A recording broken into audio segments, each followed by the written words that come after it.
Hello, my name is Jeremy Barnes, and today I'm going to do a review for James Wan's new horror movie, Malignant. This awesome music is like definitely something that stood out a lot to me. Yeah, man, like after seeing the movie, that theme song, which I didn't know is like a cover or an instrumental version of a song by Pixie called "Where's My Mind." I just found that out when I looked it up, but and that song definitely stood out a lot, man. It played on like the crazy parts, like the turning points in the movie. And after the movie, it's something that's been stuck in my head ever since. But this movie, man, I like really liked it a lot, man.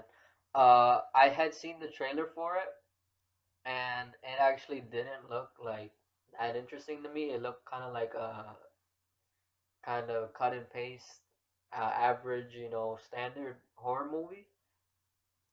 But that's not at all what it is when I actually watched it, and it's kind of crazy because I was actually most excited about in terms of horror movies this year, Candyman, but that one I ended up like leaving disappointed by it, and this one I was not really looking forward to at all, and this one I loved, man. Like this one was crazy to me. Um, it was actually like super unique. And I'm gonna talk about that in a bit. I'm gonna break up my review into a few parts.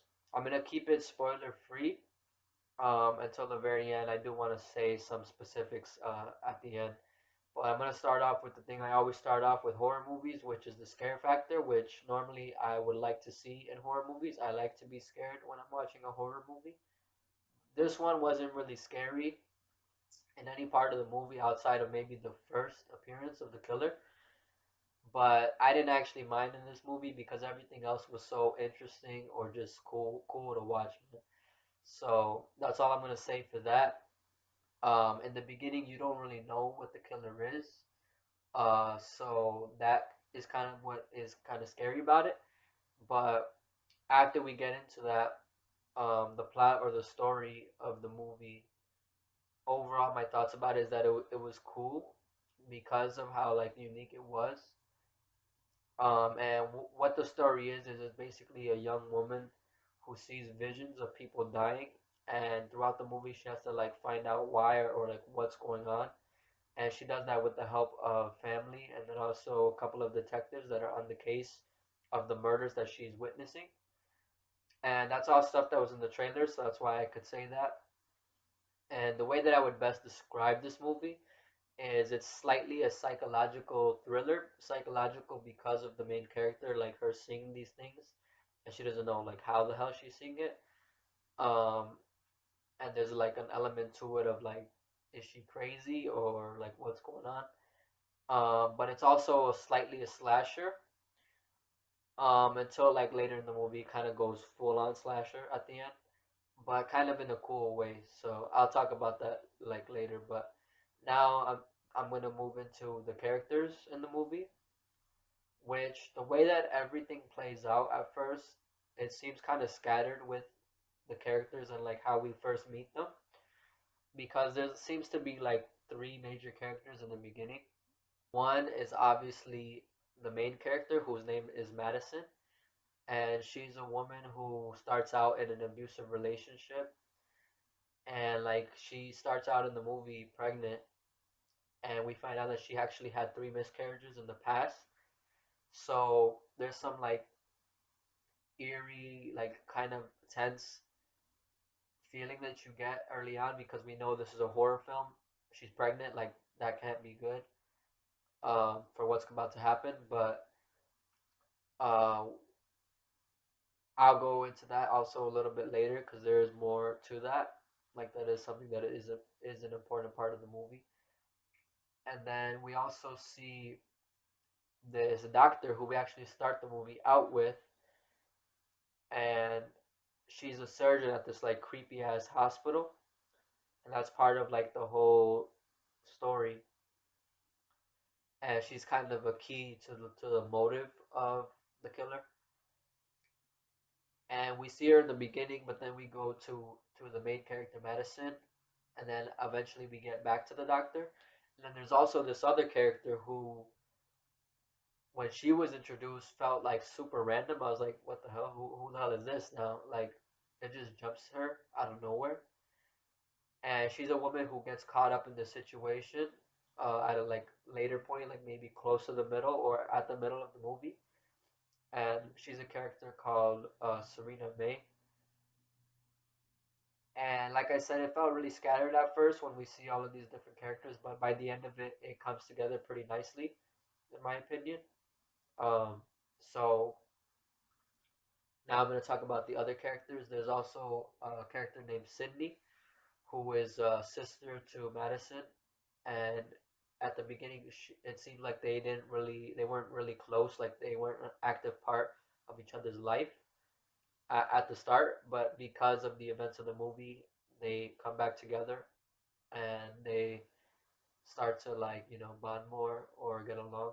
And then we also have their mom who knew more about Madison than Madison even knows about herself because there's like a part of her past that she doesn't really know about, and that's like kind of part of the psychological like aspect of it and part of the discovery of the movie for her and then also for the audience as viewers.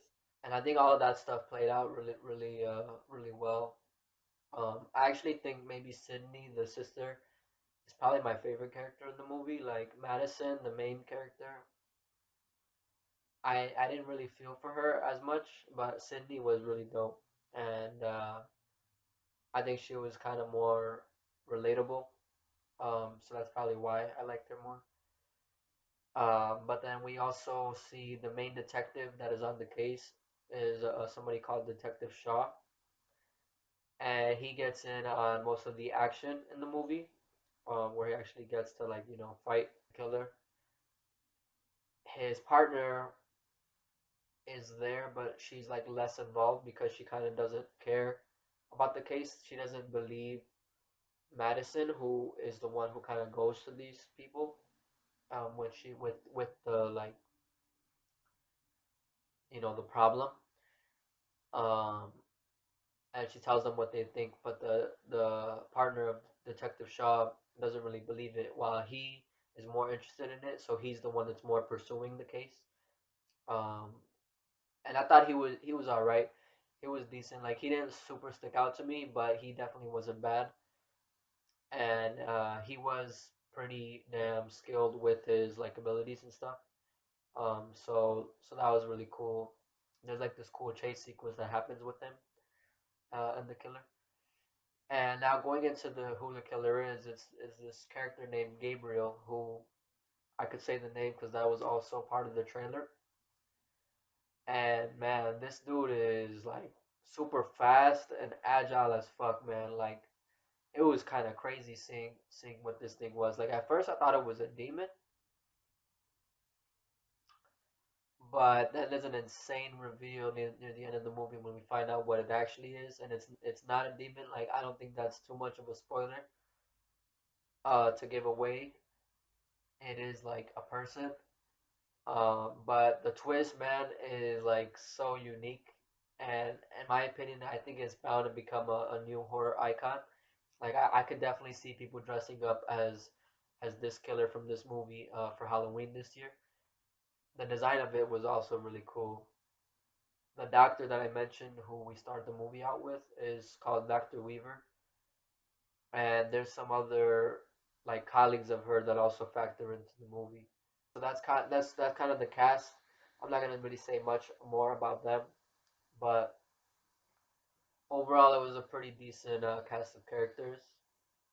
The woman who kind of showed up out of nowhere, the way that she factors in is really cool as well, in my opinion. So now I'm gonna talk about the direction of the movie, which James Wan is a great director, and he did a phenomenal job in this movie. Like I've seen all of the Conjuring movies now, the whole franchise, and I think he did the first two as director, and I'm sure he produced the other ones. And I really like that series now that I've watched all of them. But here, like he does a great job, and I think I actually might think this one is actually kind of cooler than some of those movies. Um, there's one really cool way that they shot a scene. It's an overhead shot of Madison running through her house, and the way that they showed that was really cool and dope. And then when we see Madison, like there's like a shift when she starts to see like the killer killing one of the victims. It's like a process that happens, and the effect of that process was really cool. The way that it appeared on screen, and it's like she's being transported into another room, and the way that it happens is really cool. It's like kind of like the room that she's in melts away and like fades into this other room in a whole different area, a whole different building, and a whole different space, and that was really cool. And I think the inspiration of the movie, like just where the idea of it even came from, is really cool and unique. And yeah, like just super interesting, like super interesting. So like I'll just give my score because this will be the end of my spoiler free. That's all I'm gonna say about that without any of the details. But I'd give this movie an 8.75 out of 10. I really enjoyed it, and I was surprised by how much I enjoyed it. I gave it a watch, even though I wasn't like super interested in it because it was on HBO Max, which I have, so I could watch it for free there instead of having to go to the movies to see it. And yeah, I was definitely pleased by how much I liked it. So if you don't want to know any of the spoilers, which if you do have HBO Max, I'd recommend you go check it out without hearing any of my spoiler thoughts about it. Because kind of discovering the movie is the fun part of it for me. So I would just recommend just going in and just watching it blind. Like don't even watch any of the trailers. But that's the end of my spoiler warning. Now I'm gonna go straight into that. So when the detective first interacts with Gabriel, that's the first time we get to see like sort of the reveal of the connection to Serena May, who was the character that I said like just kind of appears out of nowhere. We don't know, she hasn't tied in with any other characters so far. But we later find out in the movie that she's actually Madison's biological mom. Madison was actually adopted, which she knew, but I don't think her sister Sydney knew. Um, the way that she kind of tells her was kind of weird. Like they kind of play it off as like it's supposed to be like a big reveal, but it kind of doesn't hit like that.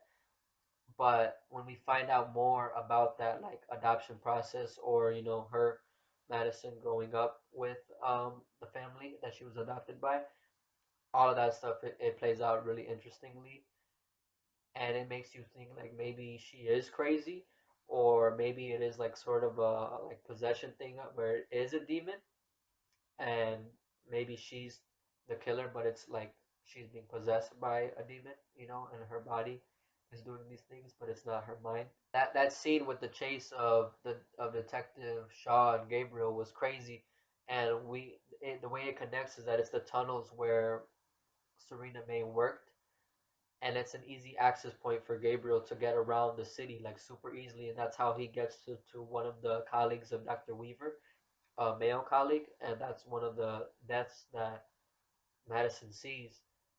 And it's from there, like the detective is like figuring out the case, and he connects the pieces of all the previous victims that they're all from this hospital where Dr. Weaver worked. So this person was the last on that like group from that hospital, which Gabriel is also attached to. So he goes to this house to try to prevent the the killing from happening, but he's too late. It already happened. But there's a confrontation with Gabriel because he's still there. So he ends up chasing him like down the fucking flight of stairs. Like of course he's all the way at the top where the doctor was. And this motherfucker jumped off the fucking scaffolding and like was holding on and shit. And like I said, he was super fucking quick. And he goes through those tunnels, and that's where we see like, oh shit, that's how this other person, Serena May, ties in, which Gabriel actually kidnapped and like tied up in some fucking attic somewhere. And Gabriel ends up getting away, but later on we find out a little bit more, and they arrest Madison because they think that she is the one and that she is crazy and she's just killing people because um they go I think to question her at her house and then some like I think they do this like process where they're trying to get into her mind so that she could tap into the memories that she's like repressed and then like she it starts to go fucking crazy and then meanwhile in the attic Serena May is uh, cutting herself down because she found a blade. So she's able to cut herself down, but then she like falls through the fucking ceiling and through the floor, and we find out that they're in the same fucking place. So that this lady was up in the attic of Madison in her fucking house, which she didn't know nothing about. So after that, they're like, damn, and they find the like outfit and the weapon that the killer used to kill everybody else. So they're like, it's gotta be Madison. She's the killer.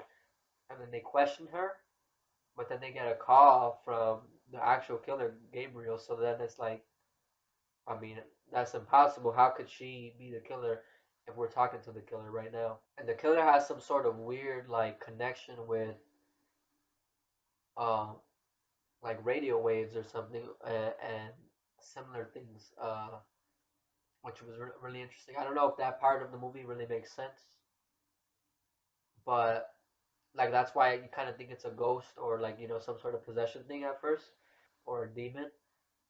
Um, so I'm not sure how exactly that worked, but that's kind of how the killer Gabriel is able to talk through Madison's phone, I think. And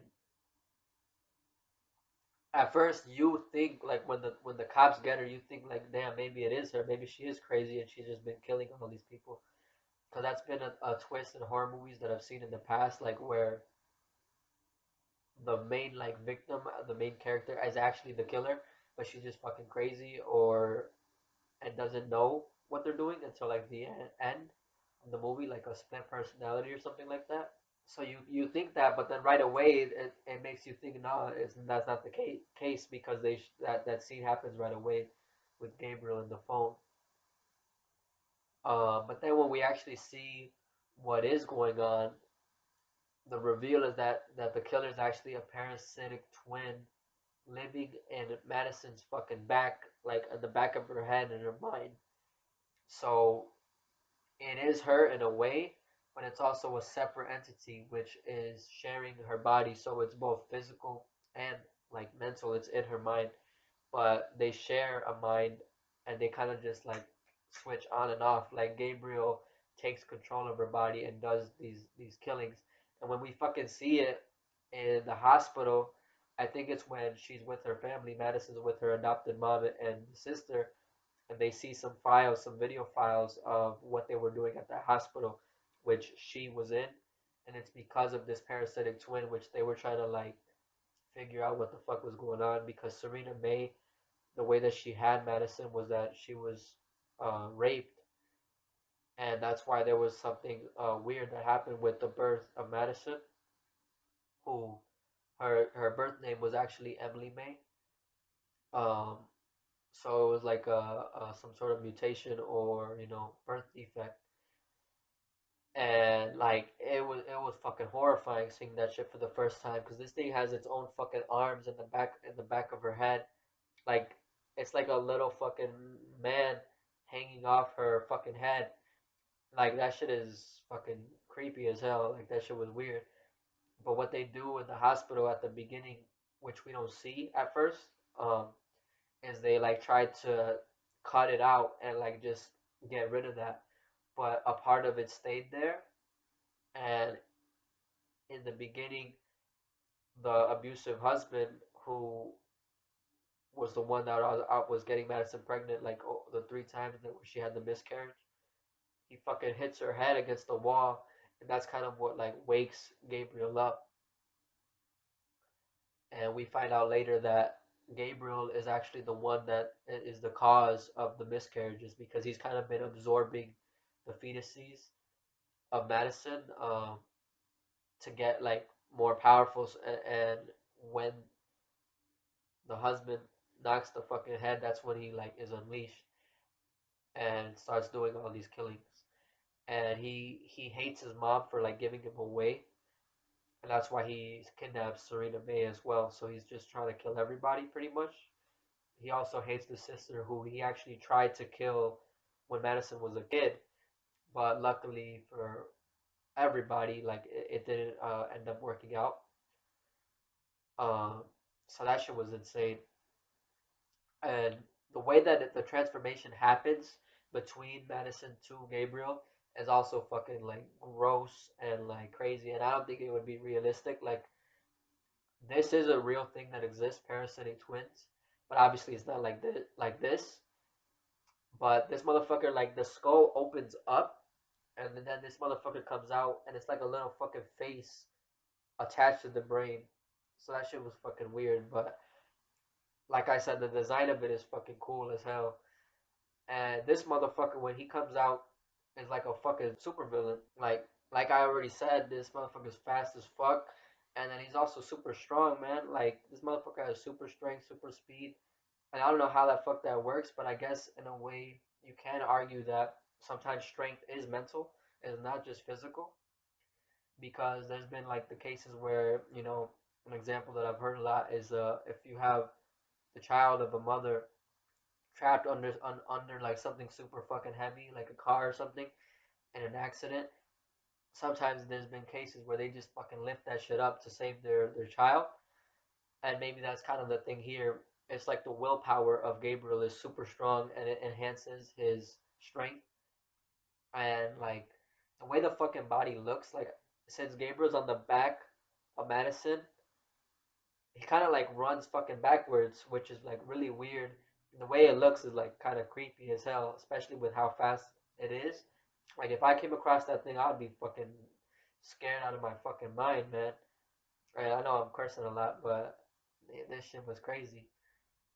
Um, and yeah, and at the end when Gabriel is unleashed, they do lock up Madison, and then she starts killing everybody in the fucking prison, and she escapes from there. And like it's just a murder spree, and that's when the movie becomes like a full-on slasher, like I said, in the earlier part. But man, everything with the parasitic twin was crazy, and every time like we get one of those reveals, like I said in the beginning, that music plays, and that shit fucking hit, man. But that's all I'm gonna say. I love this movie. I thought it was really cool, really unique and interesting. And yeah, I'd highly recommend it, especially if you do have HBO Max. If you don't, go check it out at the movies. But one more time, my final score for the movie is an 8.75 out of 10. I thought it was really cool, really unique, the way it was shot, and just all the ideas that were brought forth in the movie were dope. And yeah, so that was my review for Malignant, James Wan's new horror movie. Thank you for watching my review, and I'll catch you next time. Peace.